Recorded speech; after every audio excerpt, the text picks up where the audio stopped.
भगवान को पाना हो, मोक्ष को पाना हो, भक्ति को पाना हो तो किसका सहयोग चाहिए? मन का। मन का। तो मन हमारा दोस्त है। और आपका सबसे बड़ा दुश्मन कौन है? जोर से। मन। मन आपका दोस्त है और मन आपका दुश्मन है। अब ये बताओ कि मन दोस्त कब होता है और दुश्मन कब होता है? फटाफट बताओ भैया, मन आपका दोस्त कब है और दुश्मन कब है? जब आपका मन आपके कंट्रोल में है। जब आपका मन आपके कंट्रोल में है तब वो आपका दोस्त है, और जब मन आपके कंट्रोल में नहीं है तो आपका मन आपका सबसे बड़ा दुश्मन है। इसलिए मन को अपने वश में रखना सीखिए। मन को अपने, अब आप कहोगे मन को वश में कैसे करें? तो अभ्यास, प्रैक्टिस। एक बात बताओ, सबसे चंचल प्राणी कौन होता है? सबसे चंचल जीव कौन है? जोर से।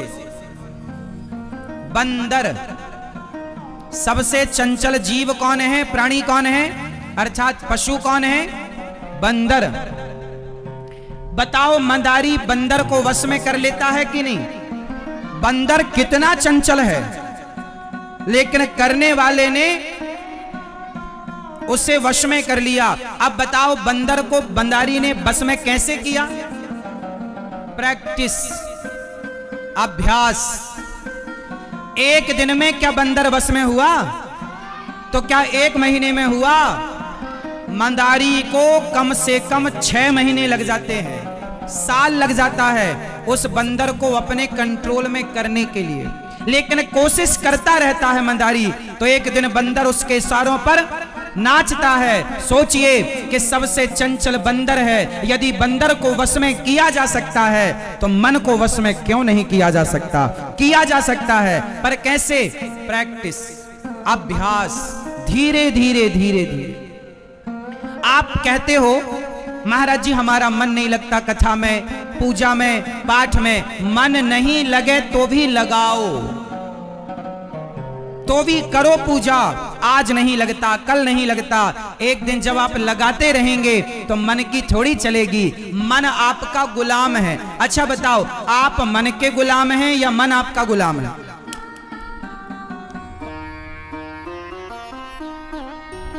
हम लोग मन के गुलाम नहीं हैं, हम सबका गुलाम मन है। लेकिन मन इतना हावी हो गया आप लोगों पर कि जो आपका गुलाम था उसने आपको अपना गुलाम बना लिया। हावी हो गया आप पर, इसलिए आप अपने मन को अपना गुलाम बना के रखो, उसके गुलाम ना बनो। यदि आप उसके गुलाम बन गए तो मन आपसे गलत काम कराएगा। चोर जो है ये मन का गुलाम है, इसलिए तो इसका मन इससे चोरी कराता है। बलात्कारी ये मन का गुलाम है, इसलिए इसका मन इससे बलात्कार कराता है। यदि मन पर कंट्रोल होगा जिसका, क्या वो कभी बलात्कार करेगा? जिसका मन उसके कंट्रोल में होगा क्या वो कभी चोरी करेगा? इसलिए मन को गुलाम बनाओ, मन के गुलाम बनो मत। बड़े बड़े ऋषि मुनि अपने मन को अपना गुलाम बनाते हैं। मन कहता है, अच्छा बताओ मन की बात मानना सही है कि गलत है? जोर से। मन की बात मान लेना सही है या गलत? सही है? पीछे वाले भैया बताओ, सही है गलत है? ओ मैया कुर्सी पे बैठी हो, मैया ऐसे बैठी हो, बताओ मन की बात मानना सही है कि गलत है? सही है? अब बताओ आप, मन की बात मानना सही है कि गलत है? सही है? बोलो हाँ या ना। सही है? ये दादाजी कह रहे हैं सही है। बुढ़ापे में कम से कम ठीक ठीक बोलो। मन की बात मानोगे तो मन, रावण ने मन की बात मान ली तो सीता मैया को चुरा के ले आया। और आप भी मन की बात मान रहे हो।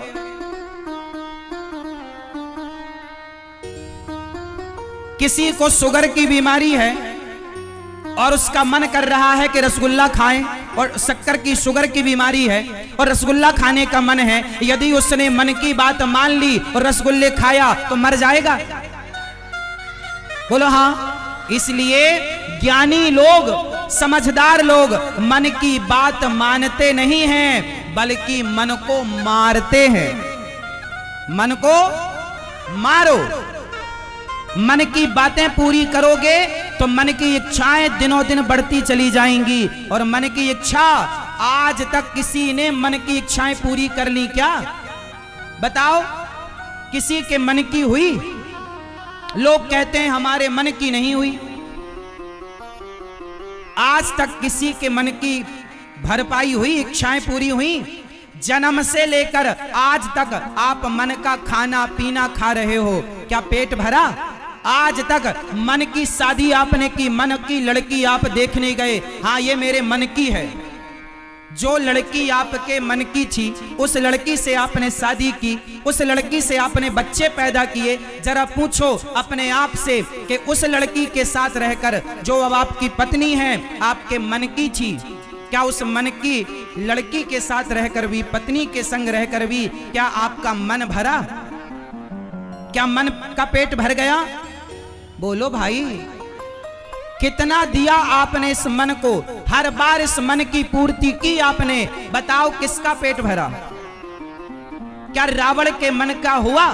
क्या रावण के मन का पेट भरा? ये जो मन का पेट है ना, कभी नहीं भरता। इसलिए मन की गुलामी करोगे तो मरते दम तक ये मन कोई ना कोई इच्छा रखेगा। इसलिए हम कहते हैं, मरने के पहले अपने मन को मार दो और सारी इच्छाओं का अंत कर दो। आपके अंदर की इच्छाएं आपको दुखी करती हैं। अब मुझे एक बात बताओ, जिसके अंदर बहुत सारी इच्छाएं हैं वो आदमी सुखी है, या जिसके अंदर कोई इच्छा नहीं है वो आदमी सुखी है? दादाजी बताओ, जिसके अंदर बहुत इच्छाएं हैं वो सुखी है, या जिसकी कोई इच्छा नहीं है वो सुखी है? सुखी कौन है? बोलो। जिसकी। तो यदि सुखी होना है तो सुखी होने का मंत्र क्या है? आप अपने भीतर की अब सारी इच्छाएं समाप्त कर दो। जिस दिन आपके अंदर की सारी इच्छाएं समाप्त होंगी, उस दिन आप सुखी हो जाएंगे और उस दिन मन आपके वश में हो जाएगा। इसलिए मन के गुलाम नहीं बनना है, मन को अपना, मन को भगवान, मन भगवान में नहीं लगता। लगाओ, क्यों नहीं लगेगा? तेरे बाप की चलेगी क्या? मेरी चलेगी। ना लगे मन तो भी लगाओ। मन को मारो, जैसे समझे मन समझाओ। रे मन मान जा, रे मन तू सत्संग कर, छोड़ जगत की रीत, अंत समय पछताएगा जब आयु जाएगी बीत। रे मन सब सो निरस है, सरस राम सो होए, उचित सिखावन देत है, निस दिन तुलसी तोए। मन एव मनुष्याणाम, ये मन बंधन का और मोक्ष का कारण है। ये मन संसार में लग गया तो बंधन है, और भगवान में लग गया तो मोक्ष है। यही मोक्ष है। पूरा खेल मन का है। शरीर का कोई अर्थ नहीं, शरीर तो चिता पे जल के समाप्त होगा। मन का पूरा मैनेजमेंट होता है। आप वही देखते हैं जो मन चाहता है। बोलो हाँ। आपने किसी को देखा और मन ने कहा अरे बहुत सुंदर, एक बार और देखो, पलट पलट के आप देखते हैं। कान का काम है सुनना, लेकिन कान वही सुनता है जो मन चाहता है। बोलो हाँ। मन मतलब ये हुआ कि आपका जो मन है वो आपकी इंद्रियों को कंट्रोल करता है, आपकी आंखों को, आपके कानों को। 5 ज्ञानेंद्रिय हैं, शब्द स्पर्श रूप रस गंध। 5 के कंट्रोल मन के पास। 10 का कंट्रोल 5 कर्मेंद्री भी हैं, 5 ज्ञानेंद्री 5 कर्मेंद्री, टोटल 10, और इन 10 के ऊपर है मन। इसलिए मन को राजा कहा गया है, इसलिए इंद्रियों का राजा मन है, इसलिए राजा भगवान में लगेगा तो प्रजा भी भगवान में लग जाएगी, मतलब इंद्रियां भी भगवान में लग जाएंगी। और राजा ही गलत राह पर चला गया। बताओ, रावण का मन वश में था कि राम का मन वश में था? तो मन को वश में कर लो मेरी मां, यहां वहां से मन हटाओ और ज्यादा से ज्यादा मन भगवान में लगाओ। जिसका मन, जिसकी इच्छाएं समाप्त हो गई, मन कंट्रोल हो गया, उसके जैसा सुखी इस धरती पर कोई नहीं। कबीर जी कहते हैं कि चाह गई चिंता मिटी मनवा वे परवाह, जिसको कछु ना चाहिए सो ही साहंसाह। कपिल भगवान का दिव्य ज्ञान मां तितिक्षवः कारुणिकाः सुहृदः सर्वदेहिनां अजात शत्रवः शांता साधवः साधुभूषणा। मन को वश में करना है, संतों की संगति से मन को जोड़ो, सत्संग करो। आपका मन वश में नहीं है तो कहो कि मेरा मन वश में नहीं है। आपका मन वश में नहीं है पर आप क्या कहते हैं? मेरा मन वश में है। देखो, पहले गलतियां स्वीकार करना सीखो। कामी हो तो कहना सीखो कि हाँ हम कामी हैं। क्रोधी हो तो स्वीकार करना सीखो हम क्रोधी हैं। लोभी हो तो स्वीकार करो। बताओ, आप में से कितने लोग ऐसे हैं जो क्रोधी हैं, लोभी हैं, कामी हैं, अभिमानी हैं? बताओ, क्या आप लोगों को काम परेशान नहीं करता? क्या क्रोध परेशान नहीं करता? क्या लोभ परेशान नहीं करता? क्या अभिमान परेशान नहीं करता? करता है, लेकिन आपको शर्म आती है। कैसे कहें कि हम कामी हैं? इसलिए आपके लिए कहा गया है वो व्यक्ति कपटी है जो स्वीकार ही नहीं करता। भगवान कहते हैं निर्मल मन जन सो मोहि पावा, मोहि कपट छल छिद्र न भावा। एक बात बताओ, जो आदमी कामी है पर स्वीकार नहीं करता कि मैं कामी हूं, तो वो कपटी है या नहीं?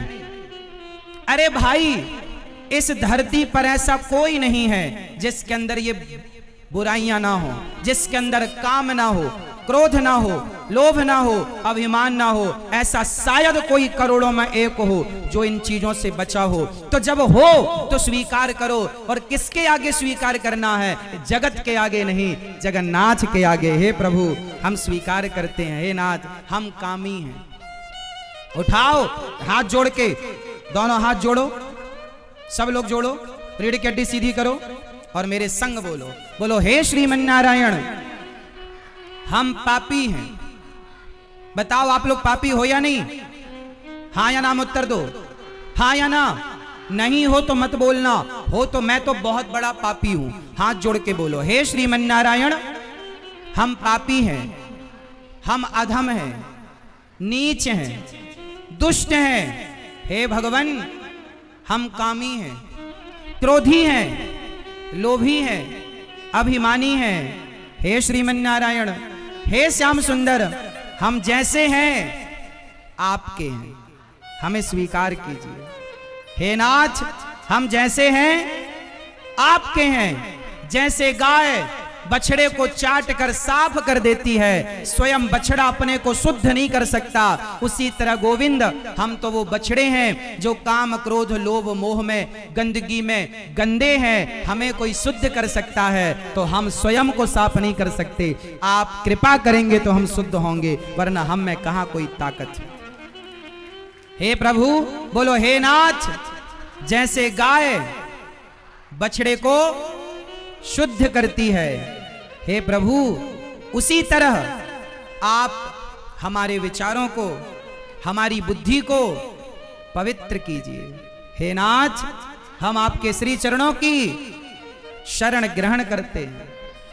स्वीकार करो। जब भगवान के चरणों में स्वीकार करोगे तब भगवान आपको स्वीकार करे। आप गलतियां स्वीकार करेंगे तब भगवान आपको स्वीकार। भगवान ये नहीं कहते कि तुम गलतियां ना, गलतियां इंसान करता है। हमारा जन्म ही करोड़ों गलतियां करने के लिए हुआ है, पर गलतियां करो तो स्वीकार करो।